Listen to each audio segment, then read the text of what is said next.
प्रेरणा से आप सभी के सामने एक नई वीडियो के साथ। आज का हमारा टॉपिक है work power and energy. Last video में मैंने न्यूटन फ्लो आपको बताए थे, उनसे संबंधित आर्थिक प्रश्न कराए थे, उनके यूनिट्स बताए थे मैंने। आज हम बात करते हैं कार्य की। कार्य क्या होता है इसको देखते हैं, इसके डेफिनेशन देखते हैं कि कार्य है क्या।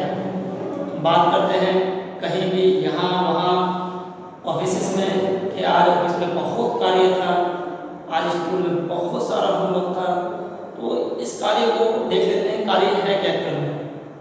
बल लगाकर किसी वस्तु को मूल स्थान से विस्थापित करना ही कार्य कहलाता है। बल लगाकर किसी वस्तु को उसके मूल स्थान से, लाइक दैट आप मान लीजिए इस डस्टर का मूल स्थान ये है, यहाँ ये रखा हुआ और इसको मैंने बल लगाकर यहाँ से यहाँ पर विस्थापित कर दिया, तो ये कार्य हो गया। कार्य बराबर होता है बल गुना विस्थापन।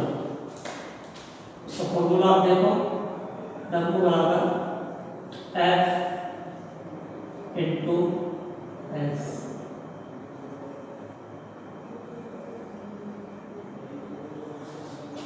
कार्य बराबर बल गुणा विस्थापन। अब इसकी हम यूनिट की बात करते हैं। साइंटिस्ट के नाम पर इसकी यूनिट है जूल।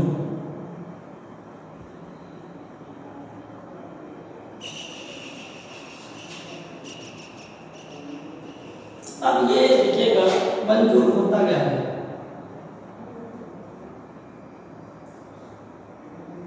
बल इंटू विस्थापन, और दूसरा इसका मात्रक क्या बनेगा, यूनिट्स क्या बनेगी देखिएगा ध्यान से। बल की यूनिट क्या होती है, इसको अगर हम जूल बोले, ये किसके इक्वल होगी, 1 न्यूटन इंटू मीटर।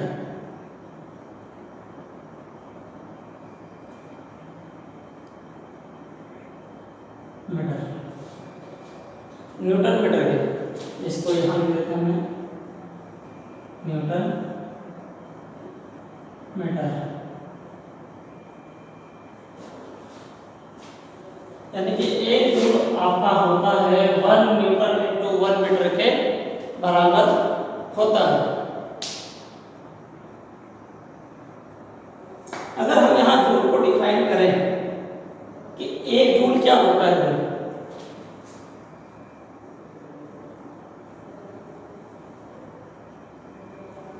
यदि किसी वस्तु को या यदि किसी वस्तु पर 1 न्यूटन का बल लगाकर हम उसको 1 मीटर विस्थापित कर दें, किसी वस्तु पर 1 न्यूटन का बल लगाकर 1 मीटर विस्थापित कर दें, तो उस वस्तु पर किया गया कार्य 1 जूल कहलाएगा।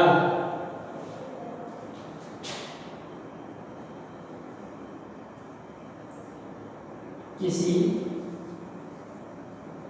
वस्तु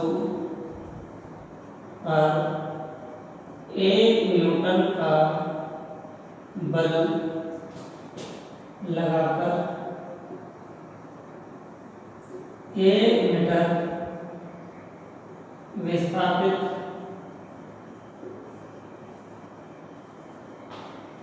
करने पर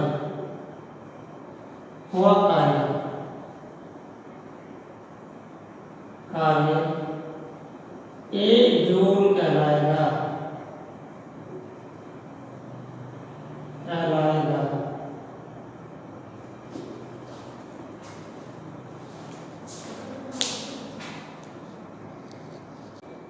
एक जूल कहलाएगा।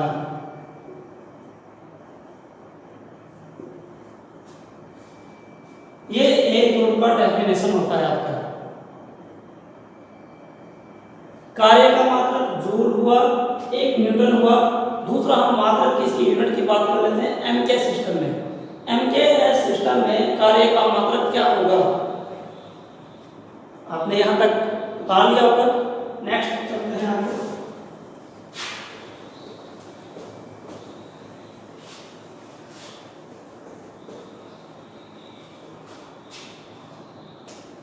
देखिएगा ध्यान से, एमकेएस प्रणाली में एमकेएस सिस्टम या प्रणाली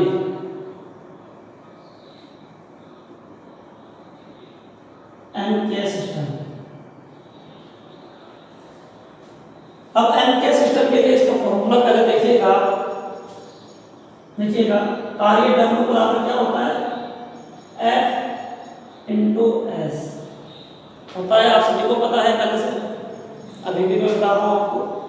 अब देखिएगा बल, यहाँ पर देखिएगा, अब बल F का यूनिट, F का फॉर्मूला क्या है, F बराबर M इंटू ए और M इंटू जी, जो भी आप लगाना चाहें।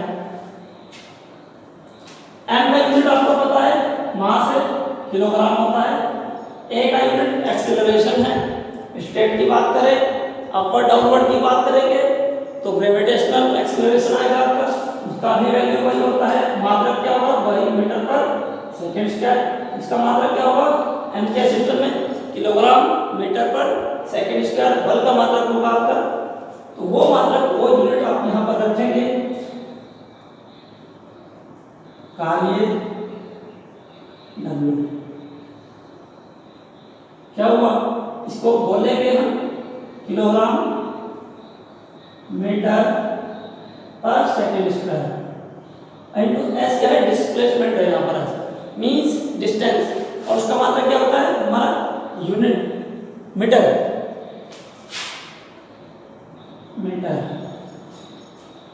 तब हमारा पूरा यूनिट्स क्या बनेगी, kilogram into metre square upon second square. तो W मींस वर्क डन की एक यूनिट बनती है एम के सिस्टम में किलोग्राम मीटर पर सेकंड स्क्वायर, और ये किसके इक्वल होती है, 1 जूल। इसका क्या है, 1 जूल है, जूल या जे भी लिख देते हैं सिंबल इसका, kilogram into metre square upon second square. ये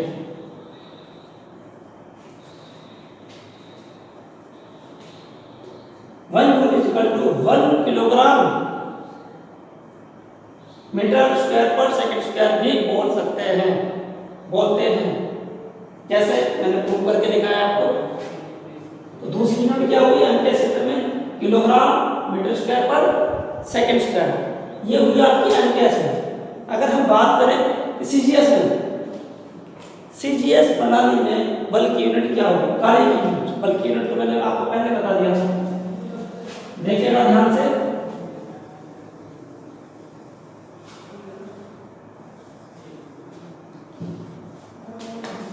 CGS, CGS system, in CGS system, ठीक है। अब आप सीजीएस पे देखिएगा, सीजीएस का मीन्स वही क्या हुआ, सेंटीमीटर ग्राम सेकंड। तो अभी हमने पढ़ा है 1 जूल इज इक्वल टू कितना हुआ, 1 जूल या जे इज इक्वल टू हुआ 1 kilogram metre square upon second square.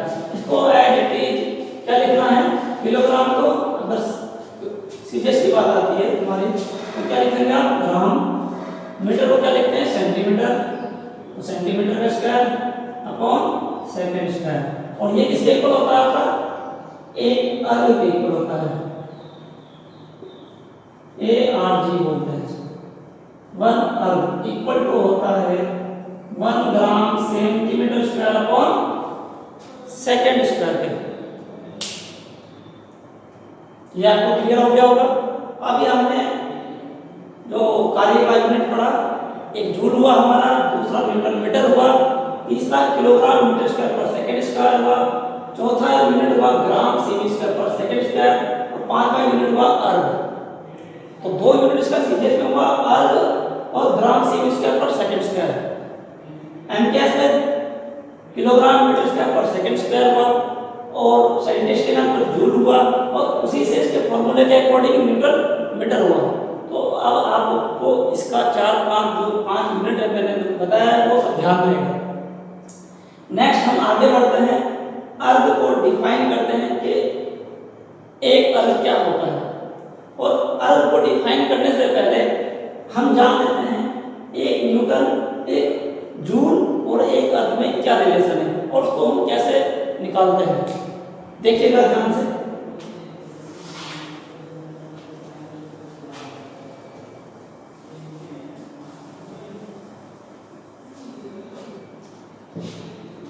देखिएगा ध्यान से। W बराबर क्या होता है? F इंटू डी या S, जो भी लिखना चाहे आप लिख सकते हैं। इसको किससे डिनोट करते हैं? 1 का मतलब 1 जूल और J के सिंबल में F अभी हमने पढ़ा भी था, मैंने बताया था क्या F बराबर m में से m इंटू a या किलोग्राम इंटू मीटर पर सेकेंड स्क्वायर लिख सकते हैं। उसी से हम लिखेंगे यहाँ पर kilogram into metre upon second square और इंटू मीटर। यहां तक समझ में आ गया होगा आप सभी को। इसके बाद देखते हैं, हम जानते हैं 1 किलोग्राम इज इक्वल टू कितना होता है? 1 kg इज इक्वल टू 10 की पावर 3 ग्राम, या इसको 1000 ग्राम में बोल सकते हैं। और 1 मीटर इज इक्वल टू 10 की पावर 2 सेंटीमीटर और 100 सेंटीमीटर, जो भी आप लिखना चाहें लिख सकते हैं। वही वैल्यू यहाँ हमने रखनी है इसे। देखिएगा ध्यान से, 1 joule J is equal to क्या होगा? 10 की पावर 3 ग्राम इंटू 10 की पावर 2 सेंटीमीटर इंटू 10 की power 2 centimetre upon second square. देखिएगा ध्यान से क्या होता है? 1 joule is equal to J is equal to, गुणा में घात क्या होती है? जुड़ जाती है, बेस सेम रहे। आप देखिएगा x की पावर n इंटू x की पावर m इंटू x की पावर p, तो क्या फॉर्मूला बनेगा? x की power n plus m plus p, ये बनेगा। ठीक है, यहाँ उसी के अकॉर्डिंगली हम क्या करेंगे? उसी के अकॉर्डिंग 10 की पावर 3 प्लस 2 प्लस 2, तो 10 की पावर कितना हो गया? 3 प्लस 2 प्लस 2, 10 की पावर 7 और तो gram into centimetre square upon second square. अब हमने अभी थोड़ी देर पहले पढ़ा था 1 gram into centimetre square upon second square equal to किसके इक्वल होगा? किसके इक्वल होगा? अर्ध के इक्वल होता है। तो 1 अर्ध इक्वल टू जानते हैं हम, 1 अर्ध बराबर क्या है? 1 gram into centimetre square upon second square. यहां से हम ये वैल्यू यहां रखेंगे, तब 1 जूल इज इक्वल टू होगा 1 जूल इज इक्वल टू होगा 10 टू की पावर 7 इंटू अर्ध के इक्वल होगा अर्ध, इसको बोलते हैं ARG। 1 जूल बराबर कितना अर्ध होगा आपका? 10 की पावर 7 अर्ध। ये रिलेशन आपका प्रूव होता है। इससे पहले एक रिलेशन और मैंने कराया था आपको, कौन सा रिलेशन? न्यूटन और डाइन में। जब मैंने न्यूटन लॉ बताया था उस समय एक रिलेशन भी बताया था कि न्यूटन और डाइन का क्या रिलेशन है? 1 न्यूटन इक्वल टू 10 टू की पावर 5 डाइन, और यहाँ पर 1 जूल इक्वल टू 10 टू की पावर 7 अर्ध। इसको ऐसे लिख सकते हैं, 1 जूल बराबर 10 की पावर 7 अर्ध। और दूसरा इसको क्या लिख सकते हैं? अगर 1 अर्ध पूछा जाए आपसे, 1 अर्ध बराबर क्या होता है? तो पावर क्या हो जाएगी? माइनस करेगी, -7 जूल। अब जैसे भी एग्जाम में पूछा जाए उसके अकॉर्डिंग आप इसको बता सकते हो। अब एक मात्र और बात कर लेते हैं, एक और यूनिट इसकी बनेगी इसी आधार पर। कैसे देखिएगा अभी,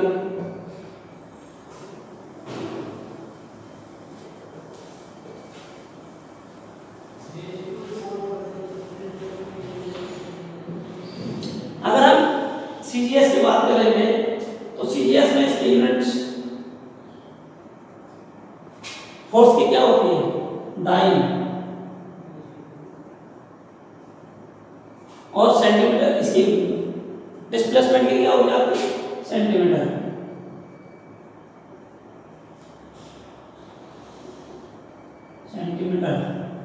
एक यूनिट और क्या बनती है कार्य की, कार्य का यूनिट एक और क्या बनेगा, डाइन इंटू सेमी, डाइन इंटू सेंटीमीटर सेमी, ये एक यूनिट और बनेगा कार्य का, डाइन सेमी। इसको ऐसे भी लिख सकते हैं सीधे सीधे, डाइन सेमी।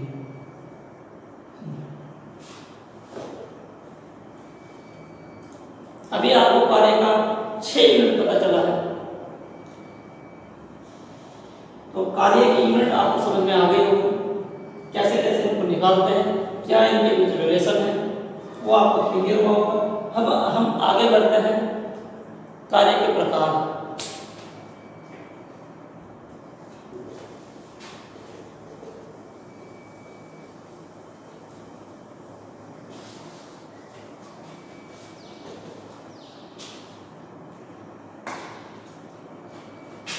देखिएगा ध्यान से, कार्य के प्रकार,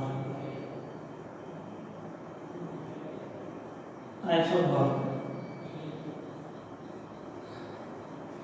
देखिए इसके अकॉर्डिंग कार्य हमारे जो वर्क है वो 3 प्रकार से डिफाइन होता है। कार्य 3 प्रकार का होता है, या तो कार्य धनात्मक होता है, या कार्य ऋणात्मक होता है, या कार्य 0 होता है। तो किस कंडीशन में कार्य धनात्मक होता है वो मैं आपको बताऊंगा, किस कंडीशन में कार्य ऋणात्मक होता है वो मैं आपको बताऊंगा, और किस कंडीशन में कार्य 0 होता है वो मैं आपको बताऊंगा। अभी ध्यान से लिखते रहिए। नंबर 1 धनात्मक,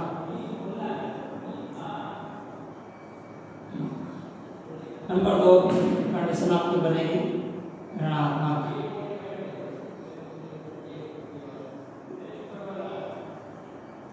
नंबर 3 कंडीशन बनेगी शून्य।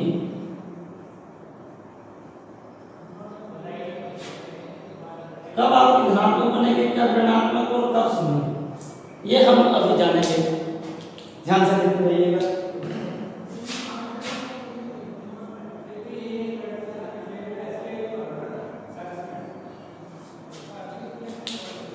जब थीटा की वैल्यू, जब थीटा की वैल्यू, क्योंकि इसका जो पूर्ण फॉर्मूला है वो कार्य बराबर पद का विस्थापन ना होकर क्या फॉर्मूला है, W बराबर, देखिएगा ध्यान से, W बराबर F into S into cos theta, cos theta, या इसको बोले तो W बराबर F S cos थीटा, ये फॉर्मूला इसका बनता है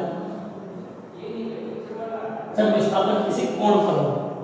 उसके अकॉर्डिंगली ये मेन संपूर्ण फॉर्मूला है आपका, W बराबर F S cos थीटा।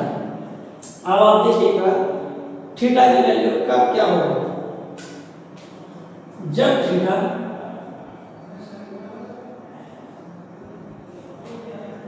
क्या हो, 0 के इक्वल हो,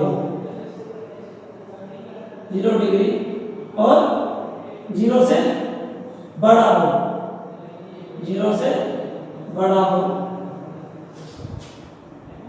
दूसरी कंडीशन क्या होगी, जब थीटा इक्वल टू 0 और greater than 0 and theta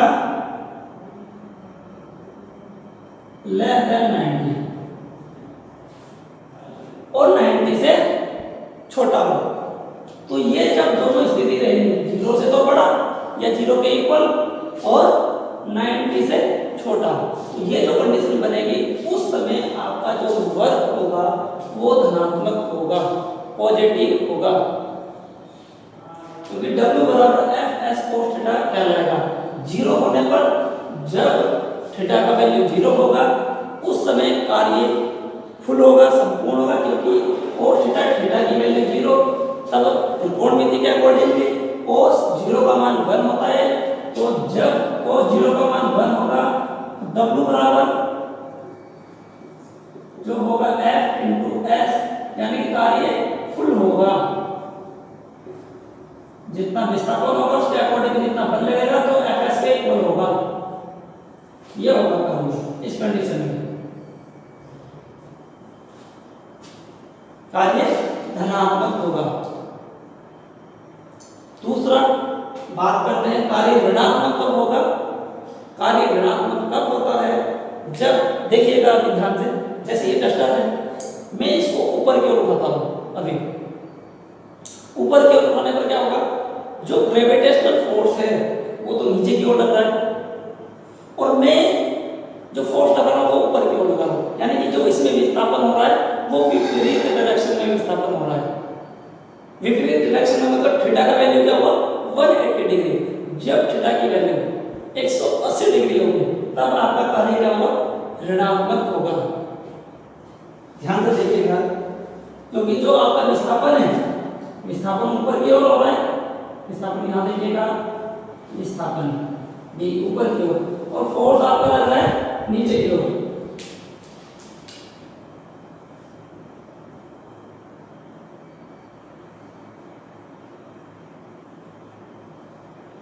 W बराबर है नीचे की ओर लग रहा है।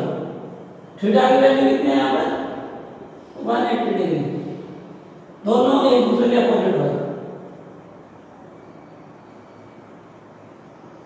विस्थापन ऊपर की ओर हो रहा है और आपका जो ग्रेविटेशनल फोर्स लग रहा है वो नीचे की ओर लग रहा है। इस कंडीशन में क्या होगा, आपका जो कार्य होगा, यहां लिख देता हूं मैं, कार्य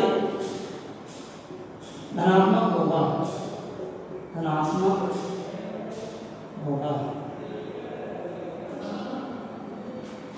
और इस कंडीशन में कार्य क्या होगा, कार्य ऋणात्मक होगा। अब बात आती है शून्य। कार्य शून्य कब होगा, किस कंडीशन में शून्य होता है। इसका सबसे बड़ा एग्जांपल है जब कुली वेट उठाता है। जब कुली वेट उठाकर चलता है तो उस कंडीशन में फिजिक्स के अकॉर्डिंगली वो कितना भी कार्य करता है, लेकिन वो कार्य उसका शून्य माना जाता है। कार्य फिजिक्स के अनुसार वो कार्य हमारा होता ही नहीं है। हमारा फॉर्मूला ही उस कार्य को शून्य बनाता है। आप देखिएगा कैसे, देखिए लाइन दैट आप देखिएगा, ये जो एंगल बनता है देखिएगा ध्यान से, ये जो एंगल बन रहा है यहाँ पे 90 का एंगल बन रहा है, 90 डिग्री। ये हमारा पुली है, ये पुली वेट उठाकर इधर की साइड चल रहा है, और ये हमारा ग्रेविटेशनल फोर्स है।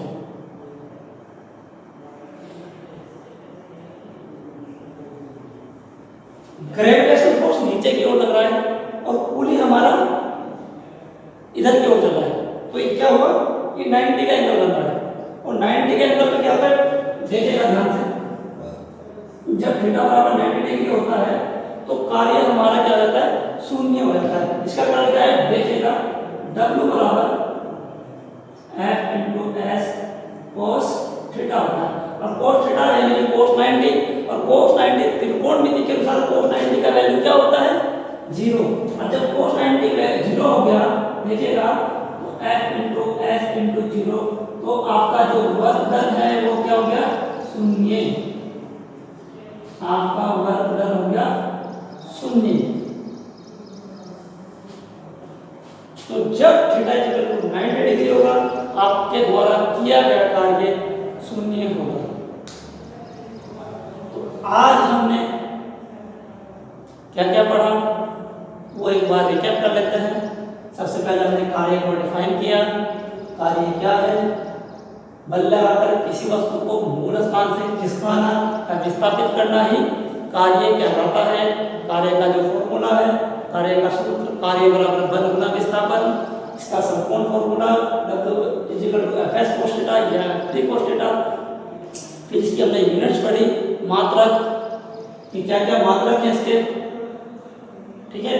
कार्य बराबर बल गुणा विस्थापन से हमने उसकी यूनिट पढ़ी। फिर जूल, फिर हमने जूल को डिफाइन किया कि एक जूल क्या होता है। 1 न्यूटन का बल लगाकर 1 मीटर का अगर विस्थापन हो जाए तो उसमें जो वस्तु में हुआ कार्य वो 1 जूल कहलाता है, वो हमने पढ़ा। उसके बाद हमने इसके कार्य के टाइप पढ़े। कार्य के टाइप्स कार्य कितने प्रकार के हैं, धनात्मक, ऋणात्मक और शून्य। इसके साथ ही मैं एक चीज और आपको जो मैं अभी भूल गया उसको बताना चाहूंगा। अगर आपने डिफाइन करना है, परिभाषित करना है एक अर्ग को, आप एक अर्ग को कैसे डिफाइन करेंगे वो मैं आपको बता देता हूँ। एक अर्ग बराबर क्या होता है, अभी हम पढ़ पाए। एक अर्ग इक्वल टू होता है 1 dyne into 1 centimetre. That means अगर आपने अर्ग को डिफाइन करना है तो उसका फॉर्मूला याद रखिएगा कि अर्ग इक्वल टू होता है डाइन इंटू सेंटीमीटर। किसी वस्तु पर 1 डाइन का बल लगाकर यदि उसमें विस्थापन 1 सेंटीमीटर हो जाए तो उस वस्तु पर किया गया कार्य हमारा एक अर्ग कहलाता है। तो आप एक अर्ग को भी समझ गए होंगे, जूल को भी समझ गए होंगे और इसकी डेफिनेशन और इसके प्रकार समझ गए होंगे। अगर इसके रिगार्डिंग आपको और भी कोई प्रॉब्लम आती है तो आप मुझे व्हाट्सएप कर सकते हैं। मेरा व्हाट्सएप नंबर 7351344288। अभी सैनी आप व्हाट्सएप कर सकते हैं। बाकी आप वीडियो के कमेंट बॉक्स में जाकर मुझे कमेंट करें और जो भी इसके रिगार्डिंग आपकी प्रॉब्लम रहेगी तो मैं उसको सॉर्ट आउट करूँगा। थैंक्स फॉर वॉचिंग, धन्यवाद।